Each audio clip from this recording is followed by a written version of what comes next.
24 jam terasa nggak cukup buat kamu. Mungkin kamu perlu mengatur waktu lebih baik lagi dengan strategi dan taktik tertentu. Lucky you, di video ini aku bakal jelasin berbagai tips dalam mengatur waktu di tengah kesibukan. Oke, halo semuanya, welcome back to my YouTube channel. Kenalin, nama aku Andika Fidah, tapi kalian bisa panggil aku Doki.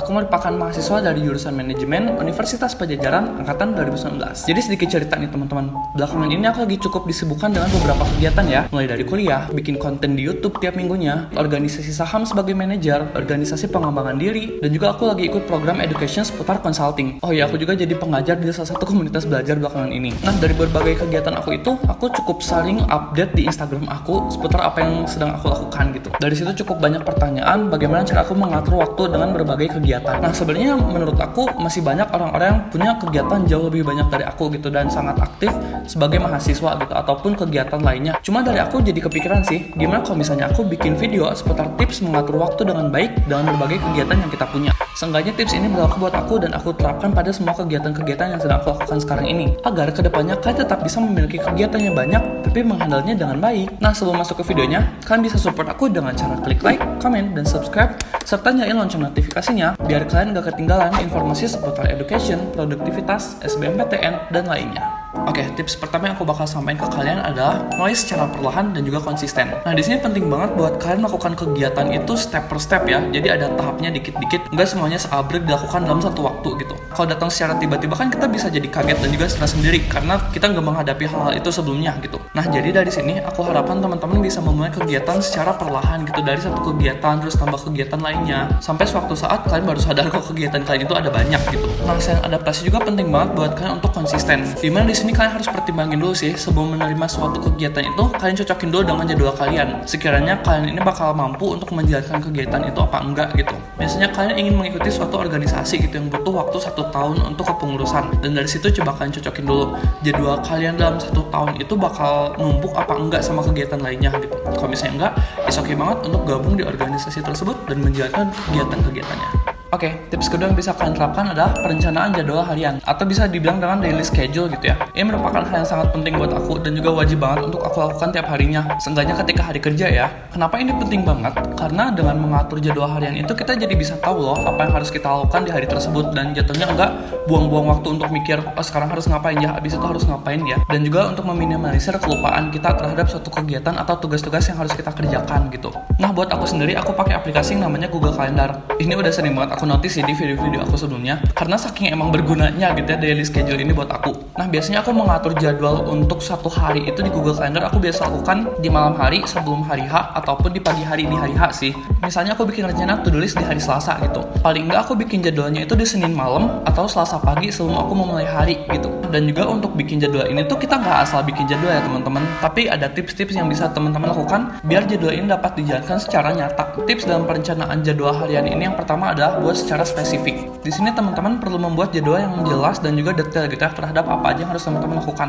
Misalnya buat belajar gitu. Instead of nulis belajar aja, better kalau kalian nulisnya lebih spesifik lagi. Kayak misalnya review materi akuntansi bab 1 gitu. Nah, itu kan jadi lebih jelas ya. Ketika kita udah menghadapi agenda tersebut, kita jadi tahu kan arahannya harus ngapain aja gitu. Nggak perlu mikir-mikir lagi apa yang harus dilakuin. Nah, selain spesifik juga teman-teman perlu mengatur jadwal itu secara realistis ya. Yang mana artinya jadwal-jadwal yang kalian buat ini harus cocokin dengan behavior kalian gitu. Gimana cara kalian melakukan kegiatan-kegiatan? Kalau buat aku sendiri sih biasanya aku spare time sih antara satu kegiatan dengan kegiatan lain minimal banget 30 menit gitu. Biar aku bisa istirahat dulu atau scrolling atau buka notification gitu kan. Nah, dari situ aku bikin tuh daily schedule aku di Google Calendar. Dari kegiatan satu kegiatan kedua itu aku kasih jarak 30 menit gitu. Terus kita juga perlu pertimbangin sih hal-hal untuk personal life kita gitu, kayak misalnya mandi, makan, dan lain-lain gitu. Aku sendiri aku nggak masukin sih ke Google Calendar aku gitu. Cuma aku emang spare time aja kalau aku butuh waktu untuk my personal life gitu.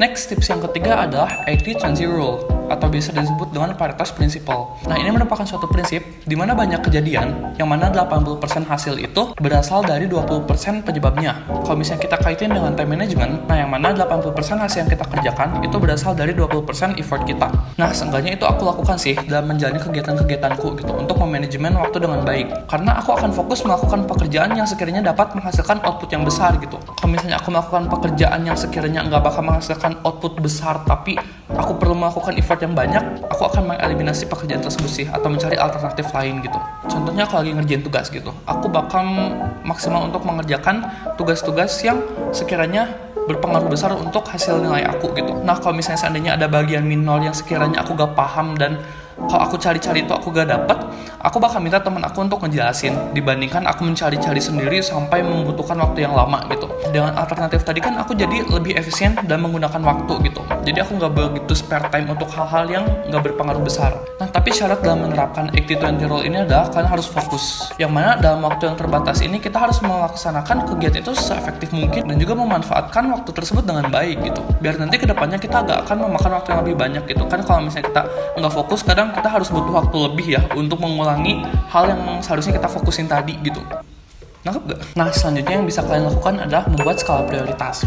Ini buat kalian yang punya banyak segudang kegiatan ya, dan kalian merasa keberatan terhadap banyak kegiatan tersebut, nah kalian bisa menerapkan skala prioritas ini, yang mana kalian mempertimbangkan tingkat kepentingan dan juga urgensi terhadap suatu kegiatan. Jadi kalian membuat status-status terhadap kegiatan yang kalian punya. Nah dengan membuat skala prioritas ini, hasilnya kan gak perlu melakukan semua kegiatan yang kalian punya gitu. Karena jika kalian telah mempertimbangkannya, kalian jadi tahu gitu kalau kegiatan kalian itu nggak selamanya harus dilakukan oleh kalian. Nah ini contoh pengaplikasian dari skala prioritas ya, yaitu dengan menggunakan Eisenhower Decision Matrix. Nah jadi matriks ini berguna banget buat kita mengklasifikasikan kegiatan-kegiatan yang kita punya. Nah jadi dalam matriks ini itu ada 4 pertimbangannya teman-teman, yaitu terkait urgent dan tidak urgentnya, dan juga penting dan tidak pentingnya. Oke, kita bahas satu-satu ya. Nah yang pertama itu seandainya kita punya kegiatan yang itu important and urgent, yang mana itu menjadi penting dan mendesak gitu ya. Nah itu harus kita lakuin sekarang juga gitu, gak bisa ditoleransi untuk nanti-nanti. Selanjutnya kalau misalnya kita punya kegiatan yang important but not urgent, yang itu berarti penting tapi tidak mendesak ya, itu bisa kita decide untuk lakukan schedule dari kegiatan tersebut. Jadi kayak misalnya weekly meeting, kan itu meeting setiap periode ada gitu, itu penting tapi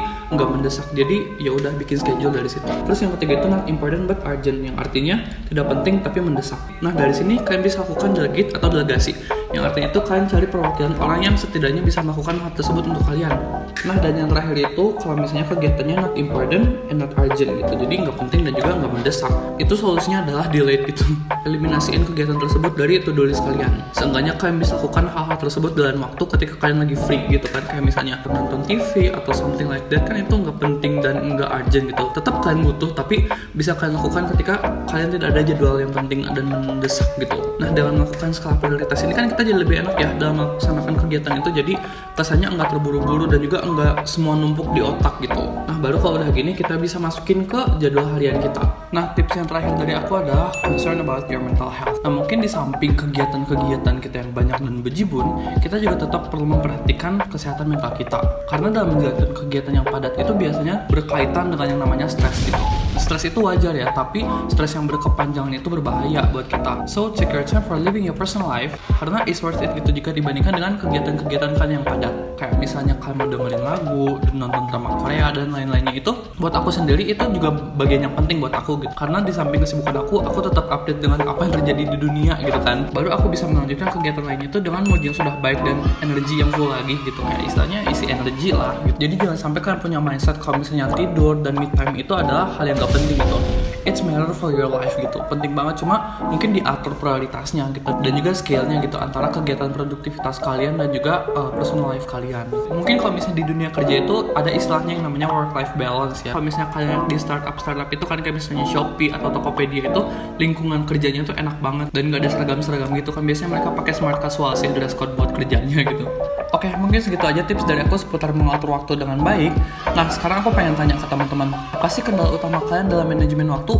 Boleh drop di bawah ya. Nah, semoga video ini dapat menginspirasi kalian dan juga bisa menjadi insight buat kalian gimana mengatur waktu dengan baik dan juga concern terhadap mental health kalian juga gitu ya. So, segitu aja dari aku. Kalian bisa support aku dengan cara klik like, comment, dan subscribe serta nyalain lonceng notifikasinya biar kalian gak ketinggalan info menarik seputar edukasi, produktivitas, dan juga SBMPTN. See you on the next video. Bye bye.